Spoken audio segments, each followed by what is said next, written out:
Hello, friends, and welcome to another weekly update. This week, the week ending on April the 4th, we are recording our weekly update and have a lot of things that have happened this past week. And over the last couple of weeks, we'll reference back to a couple things that happened last week that you heard about on our video and a little bit of an update on that.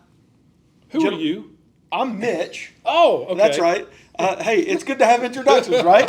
I'm Mitch. This is John and Jerry, the much smarter people on this update video. And guys, it's still bill filing season. Yes. Yes, it is. Still bill filing season. Hundreds of more bills this past week. The week before, I think we charted something like 300 and some odd.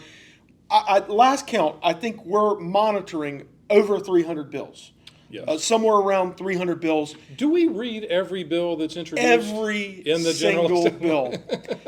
We don't read them verbatim, first word word for to word. last word, but we review them all to identify those that Command fall F under- and keywords is a very good friend Yes. of this guy when it comes to reading these bills. This guy, on the other hand, tracks every single word. Well, let's say we look at the ones, we see the title, we see the description, and if we recognize some words, we do go Sparks closer interest. as we review Yes. those. And as you say, last week was the deadline in the Senate where we saw hundreds of Yes. bills. This week was the deadline for the House. But they introduced over 200 bills, but they've extended another week, so that list will continue to grow. And the extension was, there's a bills have to be, or ideas have to be presented to bill drafting to get drafted up, and then they are filed. And so this did not extend the ideas to bill drafting, but it said there are a bunch of bills, a bottleneck of bills in bill drafting that are waiting to be finalized to get filed, and so they extended that deadline for a week. So we anticipate continually being inundated with new bills that are being filed in the House up until I think it's next Thursday. April the 10th, I believe that Yep. is. So, yes. Let's talk about some of the bills that we've seen. We'll just quickly go down the line here and get into the weeds a little bit, but we want to give you the high tops here, some of the summaries of these. Some things on parental rights, specifically when it comes to curriculum and medical parental rights. A couple bills filed on curriculum. Yes, it is, and it's interesting because we've worked for many years. A good example, big part of that bill relates to sex education, talking about what's appropriate at Yes. various ages. It gets into a lot more specifics, but to me, one of the big things those are important, but more important almost to me is in the past, the law has been read, parents can either be asked to opt in or opt out, Yes. and the school systems have always said, you've got to opt out, otherwise your child's going to be in there. Yeah. This proposal would say parents have to have the Yes. curriculum available and opt their children in, which is, again, as it relates to parental rights, what more important area than to trust the parent's judgment? Parents look, they go, no, I don't want my child in that. So, Well, and this is a continuation of the legislation that was passed last session that recognized that parents have a fundamental right and a responsibility for the education and health care and all aspects of their children's lives. Mm-hmm. And so there are a number of bills that are building on that this year with respect to curriculum, with respect to the materials and types of books that are in libraries, at schools, those types of things that we know are, some of these materials are obscene, are very objectionable. And so the legislature is taking additional steps to crack down on these types of things, which is great. Looking at some medical parental rights bills as well, making sure that parents have the ability, the right to know what's happening in their child's life. Several bills have been introduced on that. So we'll keep you up to date on those parental rights bills as we can. Foster care adoption bills, there have been several of those, revisions to the law as it is, some protections for those foster care and adoptive parents as they raise their children. right. And I know we discussed this last week. There was a Senate bill that was introduced, identical bill it was introduced this week in the House that, just as you're saying, Mitch, as far as parents are concerned, if It says they raise a child consistent with the child's biological sex. The parent cannot be charged with abuse or neglect, or in decisions relating to foster care and adoption, that cannot be a negative for the parent. Yes. Yeah. And we have seen in the past, there have been instances where parents who hold, or foster parents, or parents that are seeking to adopt, if they hold a biblical worldview regarding sexuality and gender, then they can be blocked out of the system. And so this helps to clarify that cannot take place. Gentlemen, to be honest with you, I honestly, I've been educated a little bit when it comes to hemp and marijuana consumables in the last couple of weeks. I did not know there were so many consumable products out there, but there are several bills that we are tracking that would regulate, allow.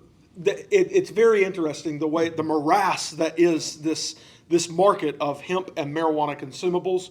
My goodness, there's a bunch of stuff out there.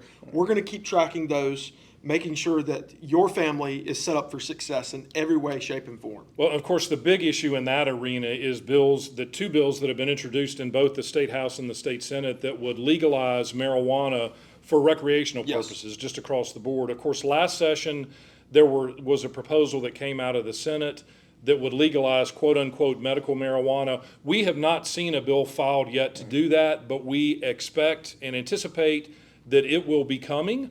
But in addition to these bills to legalize marijuana in North Carolina, there are a whole host of bills, as you said, Mitch, that would regulate, that would restrict, that would potentially legalize all these different other substances that are hallucinogenic, that carry the same properties as marijuana and other drugs. And so, we're working through trying to get a real handle on all of the different bills out there relating to this. Yeah.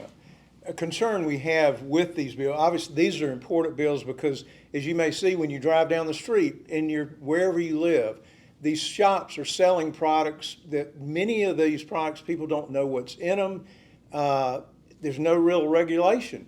And so this is what they're attempting to address. What that brings to mind, though, is what happened last year. There was a bill, similar bill to one of these, that had a number of problematic substances. One of them included the one that was referred to as gas station heroin. Right. Yeah. No age limit. Young children could walk into a gas station, purchase this. That was added to a number of problematic substances. At the very end, the Senate, added their marijuana bill to that.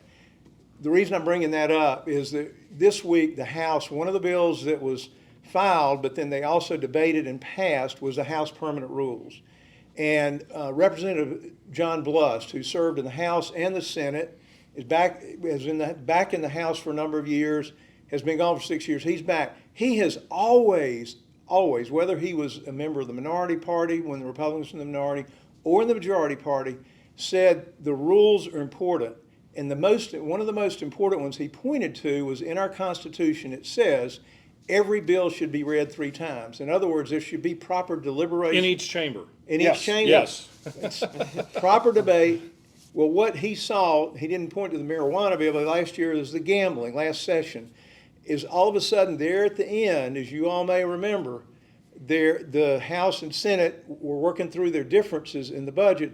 All of a sudden, what we understood, and we never got to actually see the proposal, the word was there's going to be a budget with casino gambling, and we don't know what else may be added to it, maybe video lottery terminals, or no budget at all.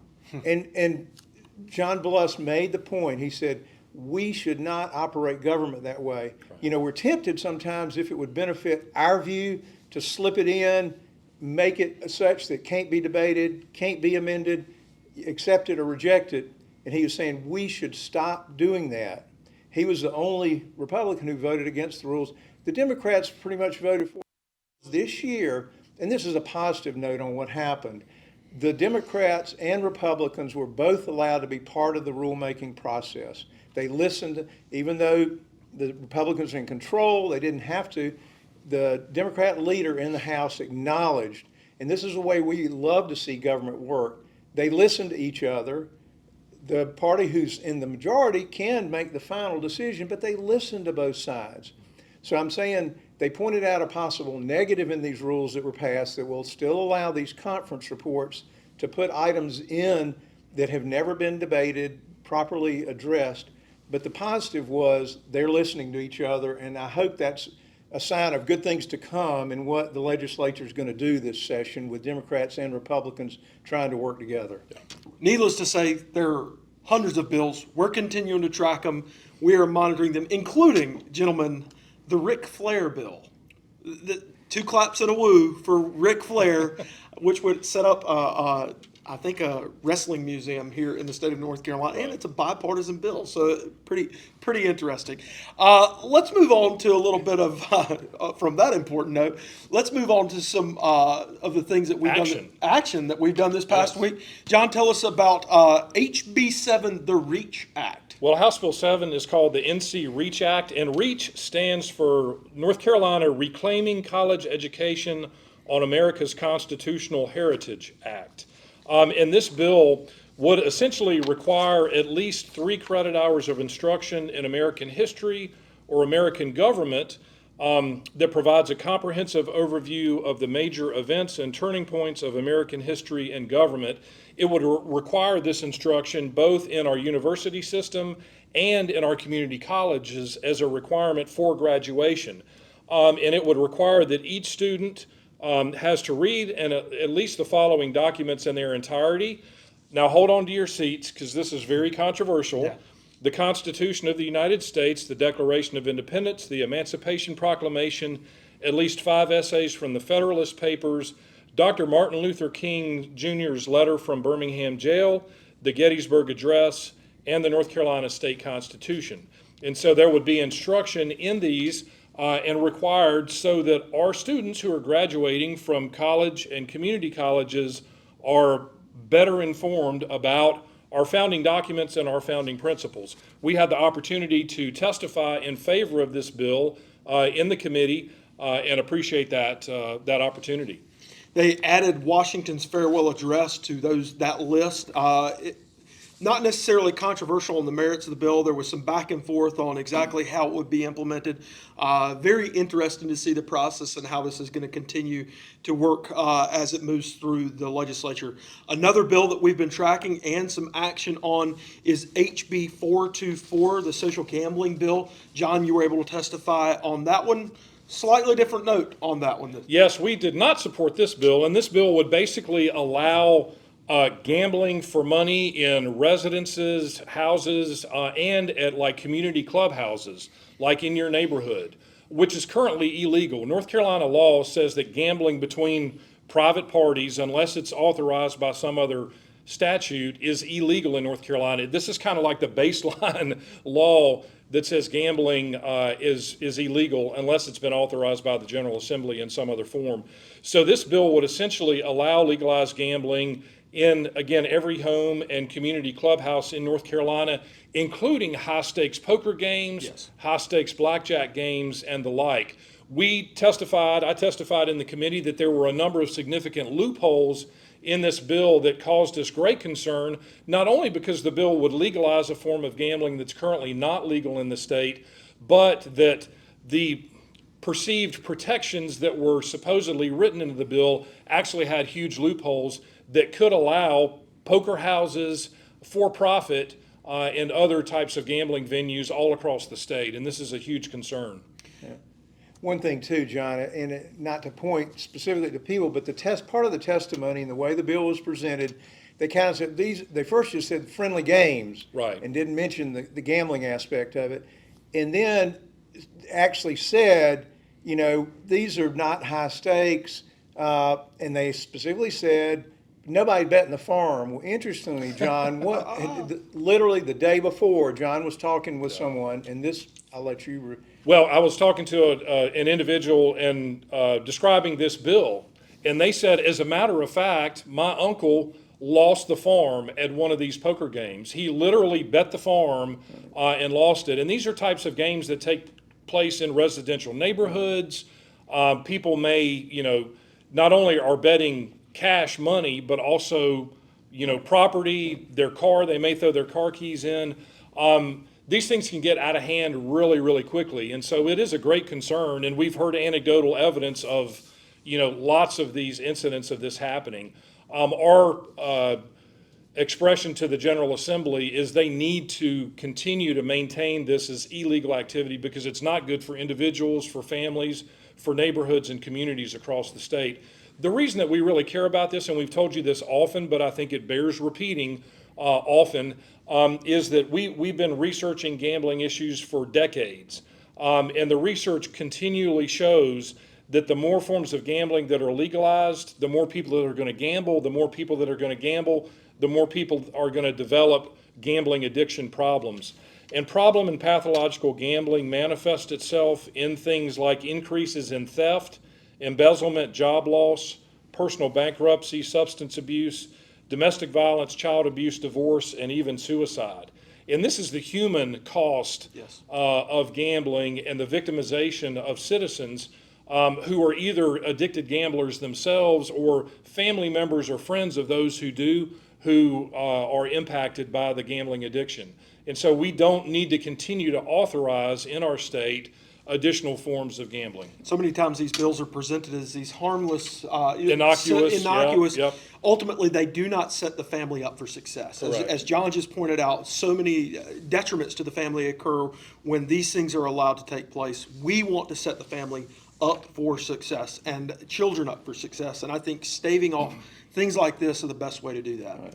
And this is another perfect example of how much we appreciate your working together with us, because legislators are hearing this message about this is harmless, it's already happening, this is where it's vital. When they hear from you back home, it can help turn their thinking around where they're going, wait a minute, this isn't the innocent game that's harmless. And so we cannot thank you enough for listening in and working together with us to help inform our legislators when they're facing important questions like this.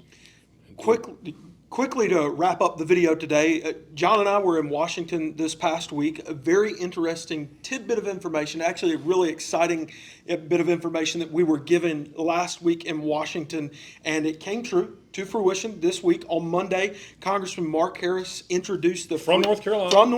the 7th District, introduced the Free Speech Fairness Act. It has to do with the way the IRS code is written in the Johnson Amendment. Gentlemen, tell us a little bit more about that and what Congressman Harris has done. Well, this bill, Mitch, would actually neutralize essentially the Johnson Amendment and clarify that pastors have the same free speech rights as everyone else. So the IRS has, well, the perception is that the IRS has been weaponized over the years to crack down on conservative, Bible-believing churches where a pastor may get up and talk about issues of concern and may, mention that, hey, an election's coming up. While they may not expressly endorse a candidate from the pulpit in their official capacity as a pastor, they can do a whole lot up to that point, and a lot up to that point. But there have been this threat of weaponization of the IRS kind of hanging over churches that has chilled speech and has discouraged pastors from even preaching on issues that are fundamentally important, but also talking about the electoral process, our form of government, and that types of thing. And so this bill would clarify that pastors have freedom, significant freedom, to talk about issues and to talk about elections. Right. And as we've said before, basic overall understanding of this is it's about loving our neighbors. And who better can help us understand that than our church? Yes. It's for us to understand there is currently, apart from all of this, freedom to talk about issues all the time. Yeah.